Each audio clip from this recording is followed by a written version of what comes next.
নতুন কর্মসূচির ঘোষণা মুখ্যমন্ত্রীর। চলবে 20 জানুয়ারি থেকে 12 ফেব্রুয়ারি। বিভিন্ন প্রকল্প, লক্ষ্মীর ভাণ্ডার, কৃষক বন্ধুর বিশেষ সুবিধে, বেকার ভাতার বিশেষ সুযোগ পাবেন এই ক্যাম্প থেকে। রাজ্য পুলিশে 12,000 শূন্যপদে কনস্টেবল নিয়োগ। এবার মাত্র একটি পরীক্ষার মাধ্যমে চাকরির বিরাট বড় সুবর্ণ সুযোগ রাজ্যে। অপরদিকে ফ্ল্যাট প্রতারণা মামলা, আদালতে হাজিরার নির্দেশ অভিনেত্রী তথা তৃণমূল সাংসদ নুসরত জাহানকে। অপরদিকে পাকিস্তানের ওপর মিসাইল হামলা ইরানের, জঙ্গি ঘাঁটি উড়িয়ে দিল ইরান, হুঁশিয়ারি পাকিস্তানের। বিবাহ বহির্ভূত সম্পর্ক, 2 সন্তানকে খুন করে আত্মঘাতী হলেন শিক্ষক বাবা। নামছে বৃষ্টি আজ সন্ধেবেলা থেকে রাজ্যের জেলায় জেলায়। এছাড়াও তুষারপাতের সম্ভাবনা, সতর্কবার্তা জারি আবহাওয়া দপ্তরের। এছাড়াও 7,000 শূন্যপদে ক্লার্ক, অ্যাসিস্ট্যান্ট, পঞ্চায়েত কর্মী নিয়োগ। এ মাসেই বের হচ্ছে বিজ্ঞপ্তি, করবেন আবেদন অনলাইনে। বিস্তারিত জানাচ্ছি, শেষ পর্যন্ত থাকুন আমাদের সাথে। ফ্ল্যাট প্রতারণা মামলা।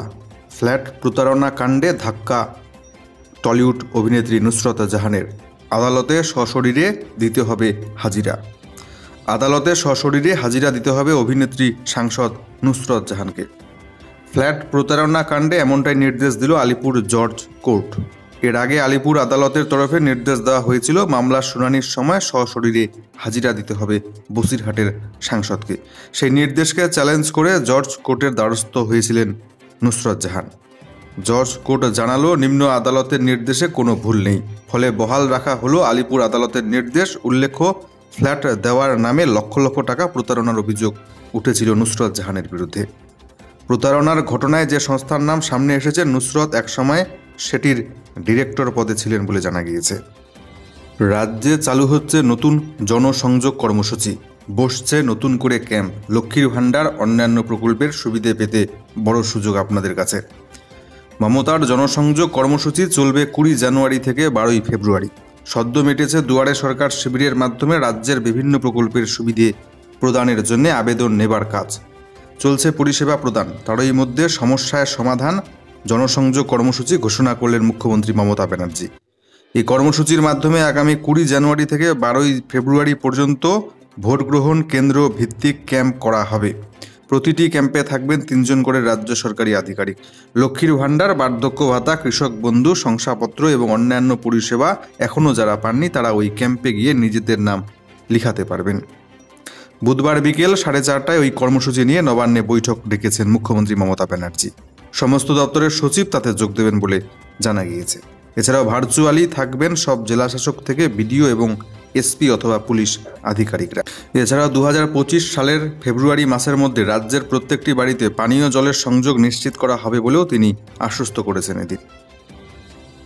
রাজ্য পুলিশ কনস্টেবল নিয়োগে বিরাট বড় সুবর্ণ সুযোগ। মাত্র একটি পরীক্ষা দিয়েই এবার পেতে পারেন আপনি পুলিশ কনস্টেবলের চাকরি। রাজ্য পুলিশে 12,000 কনস্টেবল নেওয়া হবে। এ মাসেই বেরোবে বিজ্ঞপ্তি, শুরু হবে আবেদন। রাজ্য পুলিশে কনস্টেবল পদে প্রায় 12,000 শূন্যপদের বিজ্ঞপ্তি বেরোতে চলেছে। মাধ্যমিক পাস ছেলেমেয়েরা 18 থেকে 30 বছরের মধ্যে বয়স থাকলে আবেদন করতে পারবেন। পুরুষ এবং মহিলা দুটি পদেই নিয়োগ করা হবে এবার। প্রার্থী বাছাই করবে পশ্চিমবঙ্গ পুলিশ রিক্রুটমেন্ট বোর্ড। মুখ্যমন্ত্রী মমতা ব্যানার্জি আগেই জানিয়েছিলেন পুলিশে প্রচুর নিয়োগ করা হবে। অবশেষে মন্ত্রিসভার বৈঠকে এই নিয়োগের ছাড়পত্র পাওয়া গিয়েছে। মোট 12,000 কনস্টেবল পদের মধ্যে পুরুষ প্রার্থীর সংখ্যা রয়েছে 8,400টি, মহিলা প্রার্থীর সংখ্যা 3,600টি। চলতি মাসেই অর্থাৎ জানুয়ারি মাসেই যে কোনো দিন দরখাস্ত নেবার বিজ্ঞপ্তি বেরিয়ে যাবে। তখন অনলাইনে দরখাস্ত করতে পারবেন আপনারা। বিস্তারিত তথ্য পাবেন www.wbpolice.gov.in। তবে আরও একটি বড় সুখবর রয়েছে এই পুলিশ কনস্টেবল কর্মপ্রার্থীদের জন্য।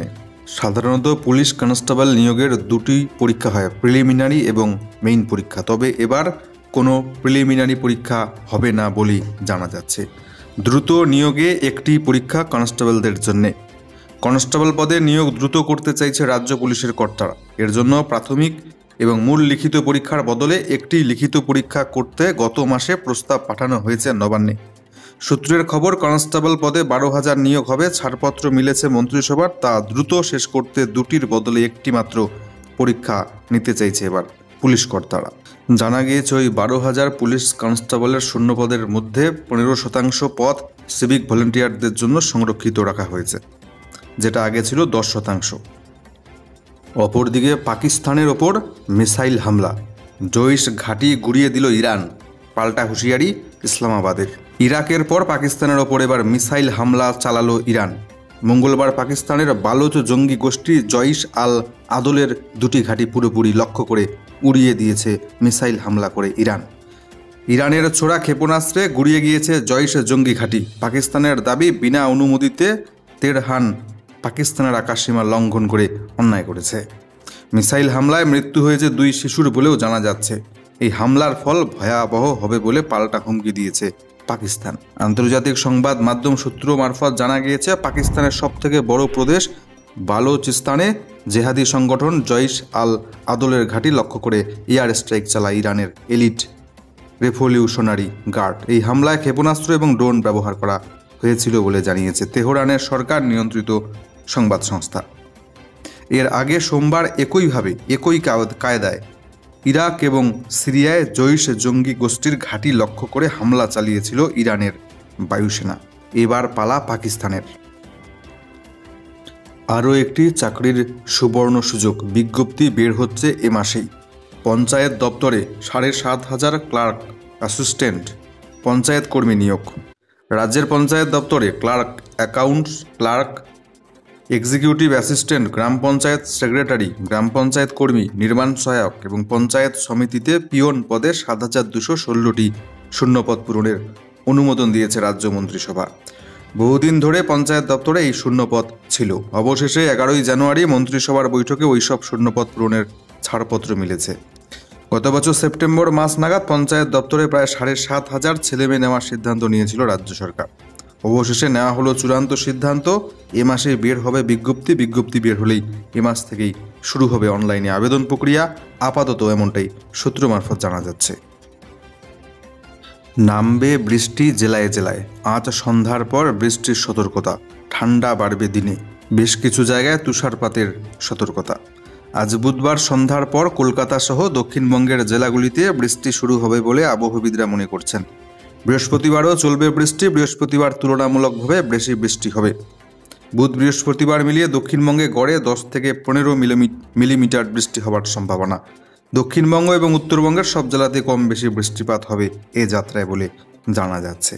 আজকে উত্তরবঙ্গের দার্জিলিং এবং কালিম্পং দুটো জেলায় হালকা থেকে মাঝারি বৃষ্টিপাতের সম্ভাবনা। বিভিন্ন জায়গায় দার্জিলিং কালিম্পংয়ের বিভিন্ন স্থানে বিক্ষিপ্তভাবে আজকে তুষারপাতের সম্ভাবনা। এছাড়াও আজকে জলপাইগুড়ি, আলিপুরদুয়ার, কোচবিহার এই জেলাগুলিতে 2-1টি জায়গায় হালকা মাঝারি বৃষ্টিপাত। জলপাইগুড়ি, উত্তর এবং দক্ষিণ দিনাজপুর, মালদা জেলায় সামান্য পরিমাণ হালকা বৃষ্টি বিক্ষিপ্তভাবে আজকে হতে পারে বলে জানিয়েছে আবহাওয়া দপ্তর। অন্যদিকে আজকে দক্ষিণবঙ্গের প্রায় সমস্ত জেলাতেই হালকা মাঝারি বৃষ্টিপাত চলবে। বেশ কিছু জায়গায় হালকা থেকে মাঝারি পরিমাণ কুয়াশাচ্ছন্ন আবহাওয়া বিরাজ করবে আজকে দক্ষিণবঙ্গের জেলাগুলিতে।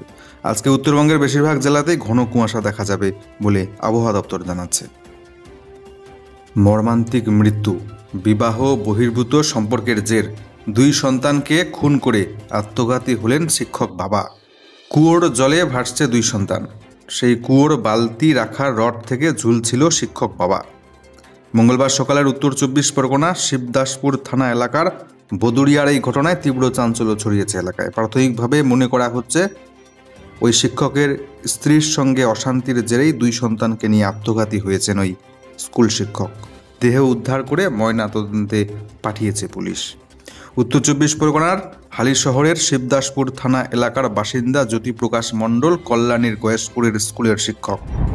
এলাকায় ভালো মানুষ হিসেবেই পরিচিত ছিল। স্ত্রী লাবণী, 2 সন্তানকে নিয়ে সংসার। মৃত মেয়ের নাম লাজবন্তী মণ্ডল, বয়স 9, ছেলের নাম জয়মাল্য মণ্ডল, বয়স 5। এদিন সকালে কুয়োর ভিতর 2 শিশুকে ভাসতে দেখে এলাকাবাসী। ওই কুয়োর রড থেকে গলায় দড়ি দিয়ে ঝুলছিলেন জ্যোতিপ্রকাশ। খবর পেয়ে 3টি দেহ উদ্ধার করেছে পুলিশ। শুরু হয়েছে তদন্ত। পুলিশ সূত্রে খবর, জ্যোতির সঙ্গে স্থানীয় এক মহিলার অবৈধ সম্পর্ক তৈরি হয়েছিল, যার জেরে তার স্ত্রীর সঙ্গে বনিবনা ছিল না বলে অভিযোগ। পুলিশের অনুমান, গতকাল রাতে ছেলে এবং মেয়েকে বিষ খাইয়ে মেরে গলায় দড়ি দিয়ে আত্মঘাতী হয়েছেন ওই স্কুল শিক্ষক।